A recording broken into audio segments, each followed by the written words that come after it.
اور یہ جنگ موتا کے بارے میں آخری بات سنیں جی، جنگ موتا کے بارے میں یہ جب حضرت زید بن حارثہ رضی اللہ تعالیٰ عنہ آپ میدان میں گئے نا تو لوگوں نے کہا جی وہ آپ جناب نئی نئی شادی ہوئی اور آپ کی 33 سال عمر ہے جی، حضرت جعفر طیار کی 33 سال آپ کی عمر ہے جی، اور آپ کے چھوٹے چھوٹے بچے ہیں جی، 3 آپ کے بیٹے ہیں. تو آپ نے کہا بات سنو، میں فتح کرنے کے لیے نہیں جا رہا، میں اس غرض سے جا ہی نہیں رہا کہ میں جناب رومن امپائر کے ساتھ ٹکراؤں گا، میں فتح یاب ہو کے واپس آؤں گا. میں تو جا رہا ہوں کہ حضور کی عزت اور ناموس پر یا اپنی جان قربان کر دوں یا غازی ہو کے واپس لوٹوں. اب مجھے تو یہ غرض ہی نہیں ہے، جیت ہار سے میں غرض نہیں ہے. اور اسلام جیت ہار کو تسلیم نہیں کرتا. اسلام جس جگہ کے اوپر قدم رکھتا ہے اسی کو فتح کر دیتا ہے. اسلام ہار کو، اسلام میں ہار کا لفظ ہی نہیں ہے.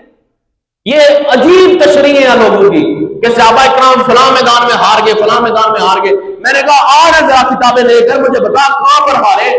اسلام میں تو ہارنے کا لفظ ہی نہیں ہے. اسلام تو جہاں پر قدم رکھتا ہے وہ سرزمین ہی اسی کی ہو جاتی ہے، وہ سرزمین ہی اسی کی ہو جاتی ہے. کیونکہ یہ پوری کائنات اللہ نے تخلیق کی اپنے محبوب کے لیے، اپنی محبوب کی شانیں دکھانے کے لیے. تو جب اپنے محبوب کی شانیں دکھانے کے لیے اللہ نے کائنات تخلیق کی تو پھر یہ پوری کائنات کس کی ہوئی؟ حضور کی ہوئی. اب پوری کائنات ہی جو حضور کی ہے تو پوری کائنات مسلمانوں کی ہے، اس میں تو رائے ہے ہی کوئی نہیں. تو اس واسطے حضرت عبداللہ بن روا، حضرت جعفر طیار رضی اللہ تعالیٰ آپ نے کہا کہ ہم تو یہ طلب ہی نہیں لے کے جا رہے کہ ہم فتح ہوں گے، ہم تو جا رہے ہیں کہ یہاں شہادت یا غازی. تو مسلمان جو ہے، مسلمان کی سوچ بھی دل کے اندر یہی ہونی چاہیے. سب سے بڑا جو غم ہوتا ہے نا جی بندے کو، سب سے بڑی تکلیف اور دکھ جو ہوتا ہے وہ ہوتا ہے موت کا. اس کا ہوتا ہے جی، اس کو بڑا بھی کوئی دکھ ہے بندے ہمیں مر جانا جی، یہی ہوتا ہے نا بندے کو. یار جان بندہ بچاتا ہے، بے ایمانی کرتا ہے، بڑے مال اکٹھا کرتا ہے، کس کے لیے؟ او یار ہے زندگی سمجھ جائے، جان کے لیے. ٹھیک ہے، مر جانا یار بندے. تو بات یہ ہے کہ صحابہ کرام نے اپنے سینوں سے وہ ڈر نکال دیا تھا موت کا.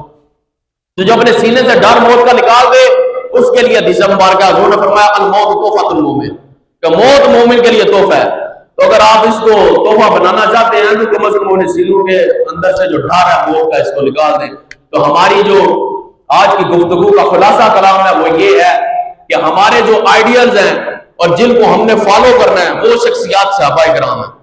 آج کل کے 2 نمبر اور بغیرت قسم کے پیر نہیں. ٹھیک ہے جی، دین فروش مولوی نہیں ہمارا آئیڈیل.